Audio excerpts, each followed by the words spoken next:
বর্ষাকাল, আকাশে মেঘ, রাম মন্দিরের ওপর বৃষ্টি পড়ছে, রামলালার মূর্তি নরেন্দ্র মোদীকে খুঁজে বেড়াচ্ছেন। নরেন্দ্র তু কিদার হ্যায়, ছাদ ফুটো হয়ে মাথায় জল পড়ছে, তো কি মন্দির তৈরি করলি বাবা?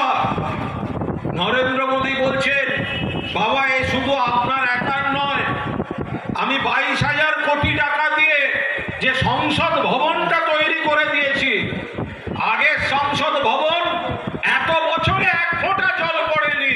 কোথায় রাম মন্দির? ভারতবর্ষের গণতন্ত্রের পীঠস্থান, এমন সংসদ ভবন তৈরি করে দিয়েছি, সাংসদদের বালতি হাতে উপরে তাকিয়ে বসে থাকতে হয়েছে। আমরাও রামকে শ্রদ্ধা করি, কিন্তু বিজেপিকে বুঝতে হবে, এই যে এখানে আপনারা ছবিগুলো দিয়েছেন, দেখেছেন ছবি, এখানেও কিন্তু একজন রাম আছেন, রাম রাম, রাজা রামমোহন রায়।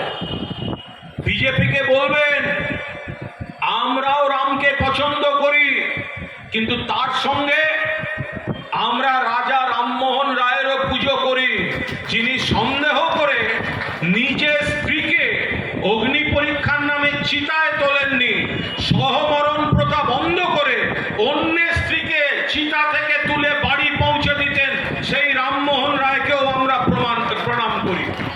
ফলে ধর্মের নামে রাজনীতি নয়, উন্নয়ন দিয়ে রাজনীতি।